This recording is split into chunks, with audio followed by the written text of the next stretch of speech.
नमस्कार, आपका बात 25ई में स्वागत है। तो बात 25ई में आज हम कई विषय की चर्चा करेंगे। एक घटना हुई है अमेरिका में, तो वहाँ से चर्चा का आरंभ करेंगे। फिर भारत में राजनीतिक किस तरह की गतिविधियाँ हो रही हैं, नॉर्थ और साउथ डिवाइड कैसा है, जिसको कुछ लोग बहुत ही लोग जो ज़ोर-ज़ोर से जिसके ढोल बजा रहे हैं।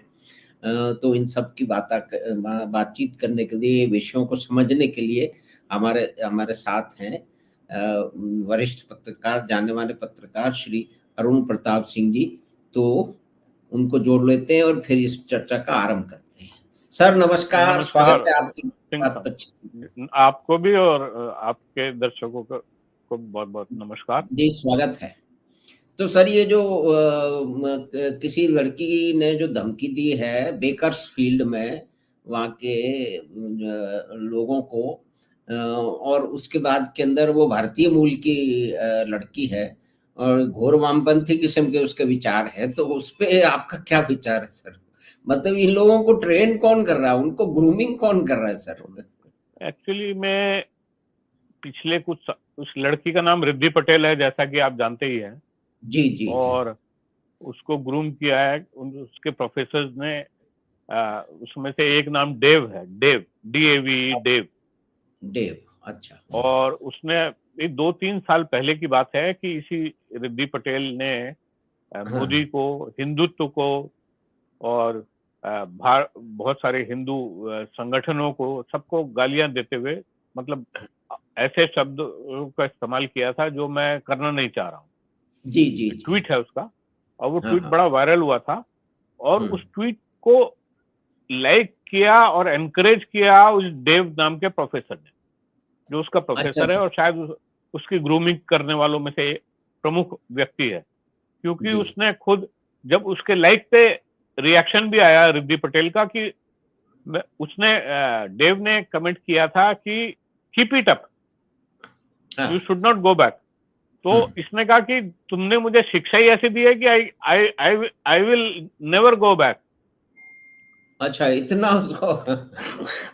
तो अब ये तो वायरल है, पब्लिक ट्वीट है, पब्लिक सोशल पोस्ट वायरल है उसकी। तो लोगों ने उसके स्क्रीनशॉट भी लिए हुए हैं, अगर वो डिलीट भी हो जाएगी तो स्क्रीनशॉट शेयर कर देंगे लोग। तो अब बेसिक बात यह है, ये चिंता की विषय ये है कि अमेरिका सबसे पुरानी कैपिटलिस्टिक व्यवस्था रही है, अर्थव्यवस्था। लेकिन पिछले 20 या 30 सालों में, जब से सोवियत संघ से उसकी विघटन के बाद, वहां की जो यूनिवर्सिटीज हैं, एकेडमिया है, उस और खासतौर पे एलीट यूनिवर्सिटीज हैं, जैसे हार्वर्ड हो गई, जैसे जो है पेंसिल्वेनिया हो गई, और बहुत सारे और हो गई, येल यूनिवर्सिटी हो गई। इन सब पे जो है ना, वो वामपंथियों का कब्जा हो गया।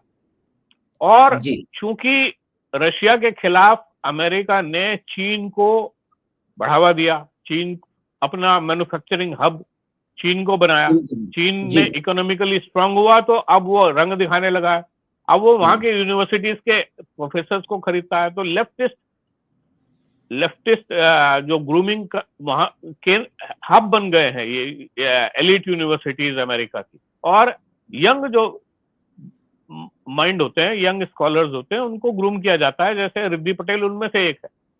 जी। अब उसने, अब वो ये फर्क नहीं समझ पाई कि एक लिमिट कहाँ तक रुकना चाहिए। वो मोदी को गाली दे सकती है, मोदी को धमकी दे सकती है अमेरिका में बैठ के, अमेरिका को कोई फर्क नहीं पड़ता। लेकिन वही हम्म। काम जब वो वहां के प्रशासन को, वहां के मेयर को कह रही है कि आप लोगों ने हमास का साथ नहीं दिया, फिलिस्तीन का साथ नहीं दिया और इसराइल का साथ दिया, kill hmm. You, hmm. Murder you, तो हम्म। इस इस इसको सीरियसली लिया जाता है और उस पर इतने चार्जेस लग गए हैं।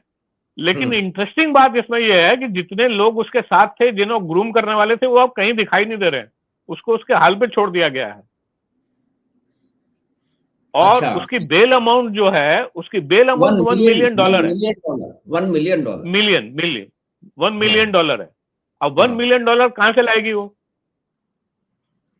अब अब होना तो ये चाहिए, इनका इकोसिस्टम जो होता है लेफ्ट का, वो इकट्ठा करके उसको बेल आउट करे। लेकिन वो करेगा नहीं, ये तो टूल्स की तरह इस्तेमाल होते हैं।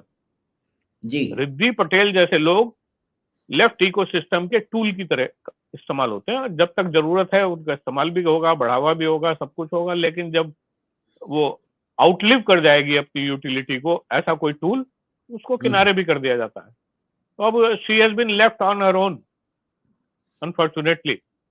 हालांकि भारत के राइट विंगर्स कह रहे हैं कि she got the treatment that she deserve, but I blame more her groomers than her, क्योंकि कच्चा माइंड होता है, यंग माइंड, स्कॉलर्स, उनको अगर व्हाइट वॉश किया जाता है, ब्रेन वॉश किया जाता है, तो कहीं ना कहीं इसके पीछे जो फोर्सेस काम करते हैं उनको पकड़ा जाना चाहिए उनको, क्योंकि वो आज एक रिद्धि पटेल नहीं, पता नहीं सैकड़ों रिद्धि पटेल घूम रही है।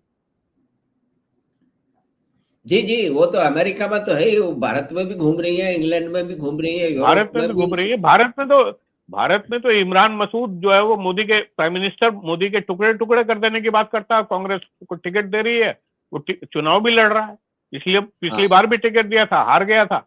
इस बार हो सकता है जीत जाए या हार जाए, वो हुँ, हारने हुँ। की संभावनाएं ज्यादा लगती हैं, लेकिन उसको टिकट, मोदी को टुकड़े टुकड़े कर देने की धमकी देने वाले को अगर कांग्रेस टिकट दे रही है, तो यहाँ तो ये हाल है। जी, जी, और रिद्धि पटेल के बारे में सर जो आप बता रहे हैं कि उसको ग्रूम करने वाले उसके जो पुराने साथी हैं, जो उसको भड़का रहे थे, उसका हौसला बढ़ा रहे थे कि लगी रहो, तुम इसी तरह से हमले करती रहो, वगैरह-वगैरह, वो अब भाग खड़े हुए हैं। तो इससे क्या जो दूसरे जो उसके रिद्धि पटेल जैसे और दूसरे इन्होंने नमूने तैयार किए हैं अपने उसमें अंतहीन युद्ध के लिए, तो उनको कोई शिक्षा मिलेगी या वो वैसे ही चलते रहेंगे?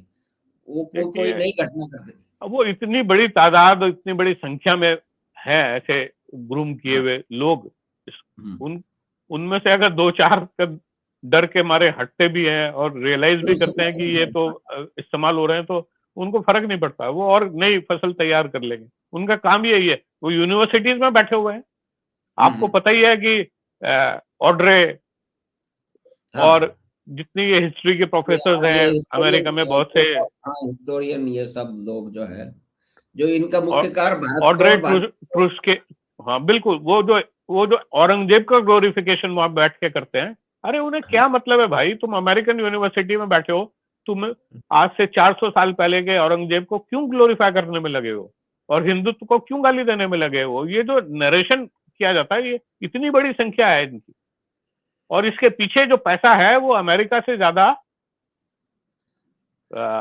चीन दे रहा है। और जी, अमेरिकन डीप स्टेट, आपने सुना होगा, डीप स्टेट होती जी, है जी, जिसमें जी। पर्दे के पीछे कुछ कलाकार होते हैं, पर्दे के पीछे फोर्सेस होते हैं, वो काम करते हैं। वो अमेरिकन प्रेसिडेंट या व्हाइट हाउस को भी कंट्रोल करते हैं किसी हद तक, और अमेरिकन एडमिनिस्ट्रेशन को भी कंट्रोल करते हैं। उन उसमें चीन की घुसपैठ हो रखी है आज, ये अफसोस की बात है। इसीलिए आप देखेंगे कि अगले कुछ सालों में America will no more be the power it was. अभी से डिक्लाइन शुरू हो गया है, but it will not be, deep state के कंट्रोल में है। और ये चीज अफसोसनाक है कि दुनिया भर में जो है आज भी हमास के समर्थक मौजूद हैं, और वो वेस्टर्न कंट्रीज में बैठे हुए हैं। नहीं, ये भी बड़ी ही विचित्र वेस्टर्न किस्म की कंट्रीज बात। में हमास के सपोर्टर खुलेआम बैठे हुए हैं। बिल्कुल बैठे हुए सर, और भारत में भी कमी नहीं आप, है, भारत में भी कमी नहीं है। भारत में कमी नहीं है। देखिए, एक चीज समझने की बहुत जरूरी है, हमारे दर्शकों को भी समझने की जरूरत है। हुँ, जो लेफ्टिज्म है हुँ, या कम्युनिस्ट विचारधारा है, उसके हुँ, जो प्रवर्तक थे कार्ल मार्क्स, हुँ, उन्होंने धर्म को अफीम बताया था, हुँ, ओपियम। हुँ, तो जहां तक क्रिश्चियनिटी, क्रिश्चियन कंट्रीज में क्रिश्चियनिटी का सवाल है, या इंडिया में हिंदू रिलीजन का सवाल है, उसको तो ये ओपियम मानते हैं। हुँ, लेकिन पिछले 20 सालों में आप देखेंगे कि इस्लाम की बुराई करने से बड़े डरते हैं। ये जो कनेक्शन है, जबकि लेफ्ट कम्युनिस्ट विचारधारा का इस्लाम से कोई ताल्लुक नहीं है, बिकॉज इस्लाम में तो ईश्वर को न मानना कुफ्र माना जाता है, और वो वाजिब कत्ल है। हाँ, जी हाँ, जी हाँ। फिर भी जितने लेफ्टिस्ट इंटेलेक्चुअल्स हैं, ये प्रो इस्लामिस्ट नेक्सस है इनका पूरी दुनिया में। हुँ, हुँ, हुँ, हुँ। बिल्कुल सभी जगह, और वो सभी इस जगह। हद तक सपोर्ट करते हैं। और मुझे ये भी एक अफसोस, देखिए, इस्लामिक कंट्रीज 56 या 57 इस्लामिक कंट्रीज हैं दुनिया में। हुँ, इसके अलावा दुनिया में लगभग हर देश में मुस्लिम मौजूद हैं किसी न किसी संख्या में, चाहे वो अमेरिका हो, चाहे इंडिया हो। India is not one of the 57 countries, हुँ, लेकिन यहाँ भी 14% है, और 14% का मतलब है कि 30 करोड़ है। हुँ, और इन 30 करोड़ में अब ये लोग जितने भी इस्लामिक कंट्री से भागते हैं, तो ये किसी और इस्लामिक कंट्री, जब ये प्रताड़ित होते हैं या कोई भी इनका आपसी झगड़ा, लड़ाई झगड़े, सिविल वॉर होता है, ये सब भाग के पश्चिमी देशों में जाते हैं। कोई दूसरे मुस्लिम कंट्री में जाके शरण न लेता, न दूसरी कोई मुस्लिम कंट्री उन्हें शरण देती। और फिर वहां जाके एसिमिलेट नहीं करते अपने को वेस्टर्न सोसाइटीज के साथ, बल्कि अपने ही तरह के ड्रेस, अपने ही तरह के कल्चर को फॉलो करते हैं, और वहां पे भी शरीयत की डिमांड करने लगते हैं। और आपने बेल्जियम में देखा होगा, आपने लंदन में देखा होगा, आपने पेरिस में देखा होगा, आपने स्वीडन और डेनमार्क, सब जगह स्पेन, सब जगह ये वो सोचते हैं कि इस्लामिक राष्ट्र उनका एक सपना है, उसको फॉलो किया जा रहा है। और जो कम्युनिस्ट लेफ्ट लिबरल इकोसिस्टम है, वो उस सपने को पूरा करने की तरफ सपोर्ट दे रहा है। वो है कि दुनिया में इस्लामिक दुनिया कायम हो। और उसमें चूंकि बहुत से हदीस हैं, हदीस सही बुखारी एक हदीस है जिसमें गजवाए हिंद का जिक्र है। उसमें ये लिखा हुआ है कि जब तक हिंदुस्तान का इस्लामीकरण नहीं होगा, गजवाए हिंद नहीं होगा, इस्लाम, India will not be won over by Islam, तब तक जो है कयामत नहीं आएगी। और कयामत के दिन ही मुस्लिमों का ये माना जाता है कि वो अल्लाह से मुलाकात करेंगे। उससे पहले तो कब्र में ही पड़े रहेंगे, रूह है उनकी। जी। लेकिन आपने क्योंकि इस बात की चर्चा की, तो मैं आपको एक प्रसंग सुनाना चाहता हूँ जो इसी से जुड़ा हुआ है। जी, अ जी, मिड 90s में मुझे जर्मनी में, ईस्ट जर्मनी के पार्ट में रहने का और वेस्ट जर्मनी में कई मशीनें कुछ लेके आनी थी, उसका मुझे मतलब मुझे मौका मिला था। तो वहाँ मैं कई बार लंबे-लंबे समय तक था। तो बर्लिन वहाँ में। पे फ्रैंकफर्ट में और आइज़ेनआच मुख्य रूप से। अच्छा, हाँ, तब तक मतलब आइज़ेनआच ईस्ट और वेस्ट मिल गए थे। जी, जी, मिल गए थे, यूनिफ़िकेशन के बाद की बिल्कुल, बात है ये, मतलब यूनिफिकेशन के बाद, मिड बिल्कुल, मिड बिल्कुल। 90s की जो है वो जी, जी, 94, जी, बिल्कुल, 95 बिल्कुल। यूनिफ़िकेशन के बाद की बात है। तो भारत में कुछ फैक्ट्रियाँ लग रही थी जहाँ से मशीनें, डब्ल्यूएमडब्ल्यू की मशीनें हैं, उनको लाने के लिए हुँ, हम गए थे। तो उसके अंदर जो हमारे जो एंटरप्रेन्योर साथी लोग थे, मैं उनका सलाहकार था, तो वो तो चले जाते थे, मैं वहाँ रहता था। तो जी, वहाँ पे मेरी मुलाकात एक पाकिस्तानी डॉक्टर से हो गई, ही वाज़ वेरी लिबरल और वो मेरे साथ बात करता रहता था। तो एक बार हम एक उसमें क्या कहते हैं इसमें बार में बैठे हुए थे, तो सामने कुछ टीवी चल रहा था, उसके अंदर वो जर्मन में चल रहा था, हम लोग अपनी बात कर रहे थे, तो कोई एक कंटेनर है, उसके आस-पास कुछ पुलिस की धरपकड़। तो मैंने उससे पूछा, डॉक्टर साहब, मैंने कहा, डॉक्टर साहब क्या हो रहा है? उसने कहा, अरे ये तो वो इमिग्रेंट है, अब देखिए हिंदुस्तान से भी आते हैं, पाकिस्तान से भी आते हैं और कई मुल्कों से आते हैं, वो पूरा एक रैकेट है और उसको यहाँ भेजा जाता है। तो ये पकड़ लिया गया है बिकॉज़ दे पे their journey through doing manual jobs in farms on the way हुँ, फ्रॉम इटली टू जर्मनी और नॉर्थ में जाते हैं, तो उनको बीच-बीच में ऐसे फार्म हैं बड़े-बड़े, जहाँ पे अंदर जाके वो कंटेनर खड़ा हो जाता है, इनको निकाल दिया जाता है और फल चुनने के लिए, सफाई करने के लिए खेत के अंदर उनका इस्तेमाल किया जाता है, उनसे पैसे लिए जाते हैं एंड वो पैसे अधिकतर वो जो उनके जो ट्रांसपोर्टर हैं, वो ही रख लेते हैं। तो फिर बाद में इस बारे में बात हुई, तो उन्होंने कहा, देखिए आप काफ़िर लोगों को कोई हिसाब ही नहीं है, कुछ पता ही नहीं है आपको कि हमारे जो